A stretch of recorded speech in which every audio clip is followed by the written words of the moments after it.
ಒಂದು ಭಾರೀ cruise ship ಅರಬ್ಬಿ ಸಮುದ್ರದ ಮಧ್ಯದಲ್ಲಿ ತನ್ನ ವೇಗದಲ್ಲಿ ಸಾಗುತ್ತಿತ್ತು. ಆ ಶಿಪ್ನಲ್ಲಿ ರಜೆ ಮುಗಿಸಿ ಮನೆಗೆ ಹಿಂದಿರುಗುತ್ತಿದ್ದ ಒಬ್ಬ ಯುವ ನೌಕಾಪಡೆ ಕಮಾಂಡೋ ಇದ್ದ.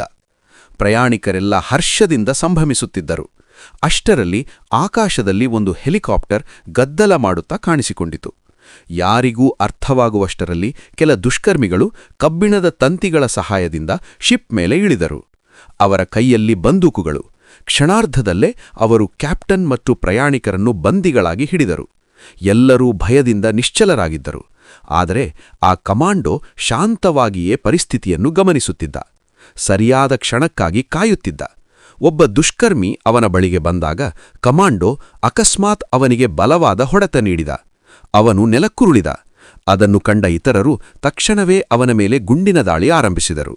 ಶಿಪ್ನಲ್ಲಿ ಗೊಂದಲ ಉಂಟಾಯಿತು. ಆದರೆ ಕಮಾಂಡೋ ಚಾತುರ್ಯದಿಂದ ಅಡಗಿಕೊಂಡು ಪ್ರತಿದಾಳಿ ಮಾಡಿದ. ತನ್ನ ತರಬೇತಿ ಮತ್ತು ಧೈರ್ಯದಿಂದ ಒಬ್ಬೊಬ್ಬರಾಗಿ 4 ದುಷ್ಕರ್ಮಿಗಳನ್ನು ಅಸಹಾಯಕರನ್ನಾಗಿ ಮಾಡಿದ.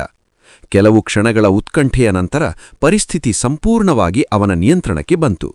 ಬಂದಿಗಳಾಗಿ ಹಿಡಿದಿಟ್ಟಿದ್ದ ಎಲ್ಲಾ ಪ್ರಯಾಣಿಕರು ಸುರಕ್ಷಿತರಾದರು. ಕ್ಯಾಪ್ಟನ್ ಕೂಡ ಕಮಾಂಡೋಗೆ ಧನ್ಯವಾದ ಹೇಳಿದರು. ಶಿಪ್ ಮತ್ತೆ ತನ್ನ ಮಾರ್ಗದಲ್ಲಿ ಮುಂದುವರಿಯಿತು.